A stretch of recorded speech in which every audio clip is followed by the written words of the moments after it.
In this section, we will cover the Target My Listing section of your profile. To access this section, you first need to log into your Psychology Today account. Then you will click on Edit Profile and finally select Target My Listing, located on the left side of your dashboard. This section allows you to enter up to 3 locations known as listing areas that you would want your profile to be shown under. They can be entered in as zip codes, or you can specify the exact city that you want your profile to show up under. As a reminder, when clients are searching through Psychology Today, the first step they need to take is that they need to enter in their preferred zip code or city. This allows clients to be able to select a provider who knows how to treat their specific issues within their preferred area. Now, the Target My Listing section also allows you to enter the preferred state of which you can offer telehealth services, which Psychology Today labels as teletherapy. Unfortunately, as of the recording of this video, Psychology Today does not allow you to select multiple states. So if you're a practitioner who is licensed in multiple states, you only have a handful of choices to make. First, you can select the state that you are both licensed and are currently residing in. Second, you can select the state that you prefer to focus your marketing efforts on, even if you are not physically located in that state but have an active license to service clients there. Third, you can choose one state but enter in zip codes of the other states within the listing area section. And lastly, you can choose to create multiple profiles where each profile will focus on one state or location. Now, you might believe that this section is very straightforward. You simply enter in the zip codes or cities that you want your profile to show up under. However, as you've experienced thus far throughout this course, is that you need to be very strategic about what city, zip code, or state that you enter in within the Target My Listing section. With that said, here are 4 tactics that I would suggest you consider. First, you can enter in the zip code or city that you are physically located in, whether you have an office there or are online only. This, of course, is the most obvious first choice since it offers you the opportunity to focus on the area that you are physically located in. The downside of this is even if you're online only, that specific area may be considered saturated and competitive. You might be wondering, how do I actually know if that area is saturated and competitive? That's simple. You go to Psychology Today and enter in a specific zip code or city that you want to be shown under. You will scroll down to the bottom of that page and sift through every single results page. What's important to note is that each results page shows about 20 providers. So if you have reached page 10 and there are still more results pages left to go through, then you are looking at over 200 providers that you will be competing against. This leads us to the second strategy option, which is to pick a city or zip code that surrounds your primary location. This is an easier choice to go with since it focuses on the areas that surround your primary location. This option helps if you want to focus on targeting clients that are physically located within the proximity of your primary location. The potential drawback of selecting this second option is that it focuses solely on the proximity of where clients either live or work that are close to or nearby your physical primary location. Depending on your location, sometimes the nearby cities or towns may not be a good fit to select because your ideal clients may not actually be living or residing there. For example, you might work with college students and unfortunately the town near your primary location is not nowhere near any universities or colleges. So picking that location just because it's close by to your primary location won't actually offer you any return on investment because your ideal client, college students, won't actually be around. This then leads us to the third strategy selection, which is you can enter in the location of your nearest metropolitan area. For example, I live in the state of Massachusetts, and the nearest metropolitan area to where I physically live is the city of Boston, which is considered the largest metropolitan area in the state. However, my actual private practice is physically located in the suburban area, which is a 20-minute drive outside of Boston, called Wellesley. For me, I entered Wellesley as my primary location and subset neighborhoods of Boston as both my second and third listing areas. Now, the issue with selecting a metropolitan area is that even though you might believe there are a lot more clients there who might be able to find your profile, there's also just as many therapists who are trying to compete for those very same clients. This brings us back to the first initial issue, which is you're selecting an area that is very saturated or very competitive. Can your profile actually stand out in a saturated and competitive area? Of course. To do that, you need to specifically market yourself as a specialist. Here's an example. If we go back to Psychology Today and I pretended I was a client and entered in Boston as my primary location, I will be faced with many pages worth of providers. So since I specialize in helping couples with infidelity, I made sure to write my personal statement that was targeted to that particular population of clients. Going back to the search results, if I, as the client, were to filter the results for infidelity, you will notice that even though I added Boston as a secondary listing area, my profile still showed up amongst the other therapists that are also listed in Boston that treat or help with infidelity. With that said, here's some things that you need to consider. Some issues are much more common amongst therapists when they're selecting a specialty, such as anxiety, depression, and trauma. Because these issues are considered common, they are also considered competitive key terms. In short, you cannot stand out in a saturated or competitive market if you and all the rest of the therapists are selecting the same specialties, especially anxiety, depression, and trauma. Now, say for instance, if those are the 3 areas that you actually specialize in and you want your profile to be found under, then we're going to go to the 4th strategy when it comes to picking the location, which is to enter in the location that has the least amount of competition. The only way to know if a particular city, neighborhood, location, area, or zip code is truly competitive, you're going to have to go through every single results page. In the past, Psychology Today used to include a term, office is near, within the search results. This term meant that the provider who is shown within the search results was not actually located within the client's preferred area, but rather that provider selected that area as their 2nd or 3rd listing area. But after the redesign of the Psychology Today profile and the website, I noticed that they no longer include that feature within the search results. So to determine if you have any chance at showing up within the search results of a client's selected area, you need to review each provider's profile. Here's what I mean. Psychology Today will always prioritize search results to show clients providers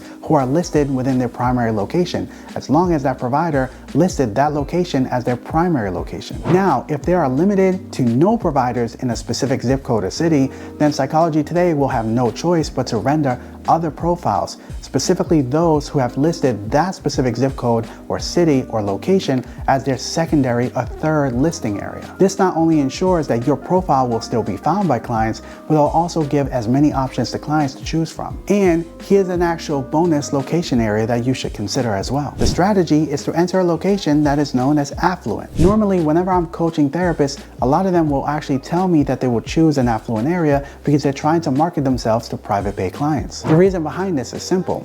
They figure that people who are willing to pay and are able to pay most likely are not living in specific cities or towns. They will be living in more affluent areas because it's based on their income level. This of course makes sense, but the only issue is that you still have to consider what are the downsides of this strategy. One of the downsides is just that you are assuming that affluent clients are just more open and willing to pay for your services. Just because your profile shows up in an affluent area does not mean that your profile has been crafted to actually grab the attention of that type of client. Regardless of which location strategy you use, it boils down to making sure that you're crafting your personal statement to attract your ideal client. My last piece of advice when it comes to locations is you need to make sure that you are not changing your locations either on a daily or even a weekly basis. What you need to do is you need to select the tactic and stick with it for the entire month. You need to be patient, and you need to also give your profile some time to be able to be exposed to the clients within that location. Sometimes there might be a client who may have found your profile, but they're not ready to actually book a call. And then later on, when they try to find your profile again within that specific location and you decide to change it, you just lost a potential referral. Another way to determine if a specific location or locations are worth using within your profile is to look at your profile's performance data. You see, on the main dashboard, Psychology Today offers you what are called Key Performance Indicators, or KPIs.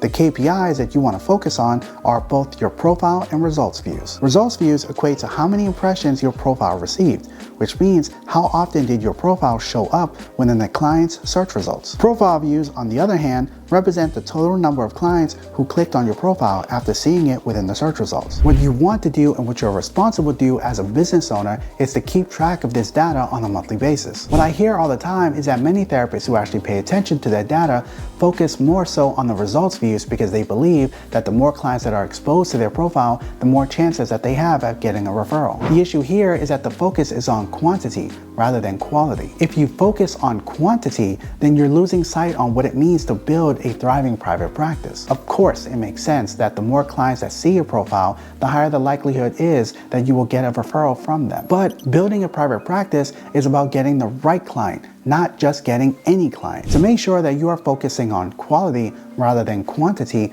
we need to do some basic math. One measurement that I personally keep track of is my profile's click-through rate, or CTR. CTR is a measurement of how many times clients are clicking on your profile. Normally, CTR is used as a metric for either social media or online ads. Depending on the platform will depend on what percentage you're trying to aim for your CTR. For example, when using Google Ads and looking at the CTR percentage, if you have a percentage of 2% or higher, that means that your ad is performing very well. However, the issue here is that the percentage used for Google Ads is going to be very different from the percentage that we're going to try to track when it comes to the CTR of your profile. After meeting with hundreds of therapists, the percentage that I have concluded that you want to aim for is at least 10% or higher. A CTR of 10% simply means that for every 10 clients that sees your profile within the search results, at least one of them decided to click on it. Please understand, 10% solely reflects on your ability to get clicks to your profile. It does not represent how many referrals you could generate. To calculate your CTR, we simply have to look at your profile and your results views. With this data, we're going to calculate two different types of CTRs. The first CTR is a percentage of clicks you will receive on a yearly basis, while the second CTR will measure the percentage of clicks you receive on a monthly basis. To determine your profile's yearly CTR, we need to divide the total yearly amount of your profile views by the total yearly amount of your results views and multiply that answer by 100. If by chance you have not been in private practice for over a year, I would still recommend that you continue watching this segment. For the sake of example, let's take a look at my profile's performance data. As a quick disclaimer, I do run a solo private pay practice, and as such, my profile's performance data is going to reflect just that, a provider who works as a private pay practitioner. Now, for those who run an insurance-based practice, you might notice that your numbers might be a bit higher or might be very skewed in comparison to my data. The reason for this is simply because when you're a private pay practitioner, you have to work very hard when it comes to marketing. As opposed to insurance, clients can just easily filter the results based on insurance. And as a private pay practitioner, since I don't accept insurance, my profile is not going to be seen as much within the results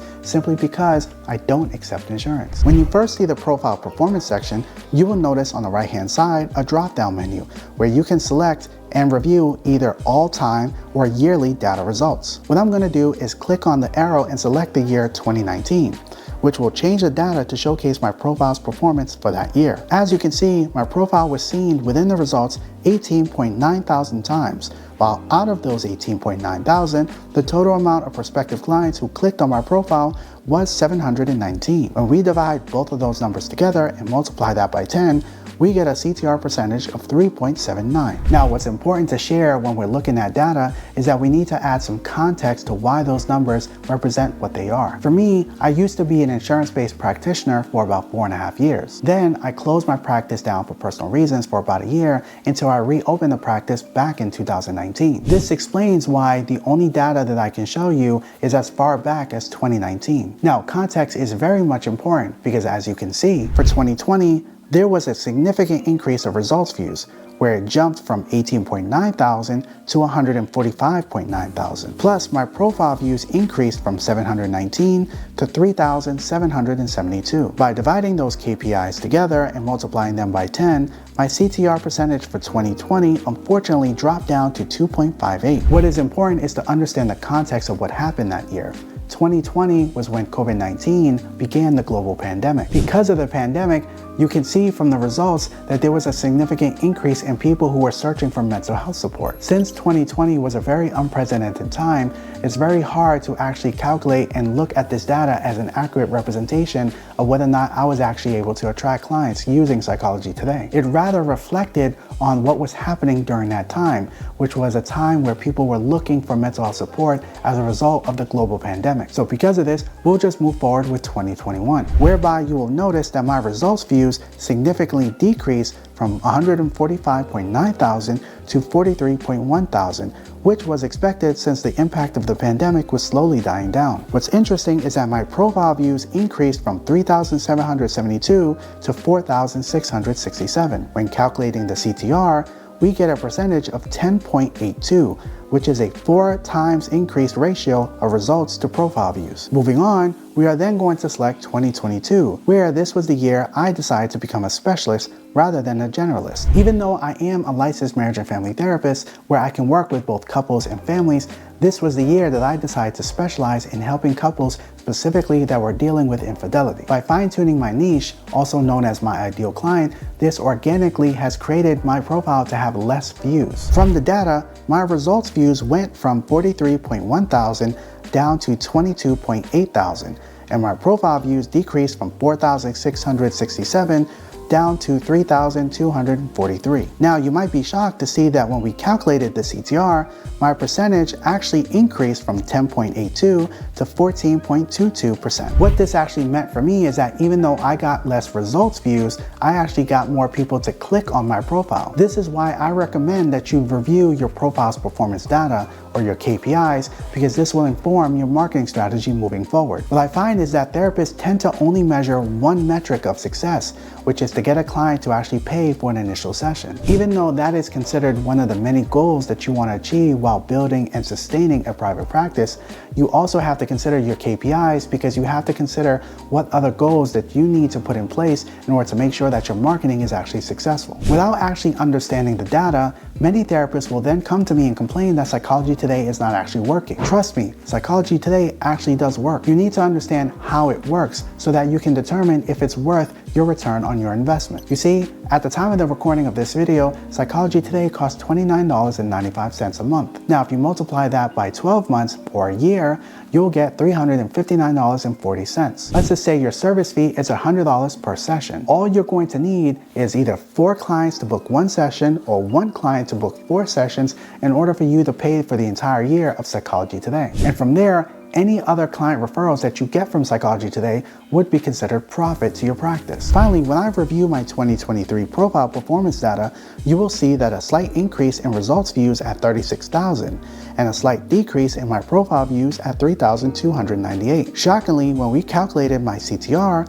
the percentage unfortunately dropped down to 9.16. Now, the only context that I can offer that will best explain the drop in my CTR is that back at the end of April, beginning of May 2023 is when Psychology Today decided to update their profile design. For those of you who are brand new to Psychology Today or created an account after May of 2023, here is what the profiles used to look like. My best guess is that with this new design change, it has allowed clients to skim through the results even faster. This makes it a bit challenging for providers to grab the attention of their ideal client because of the fact that clients can now swipe through different profiles. It must be understood that this new design feature should not deter you from actually keeping your Psychology Today profile, or to say that it doesn't work. What it should represent is that you need to be very strategic around how you're going to craft your profile to grab the attention of the client. With all that said, it's now time to go to the next module where I will review the client section of your profile.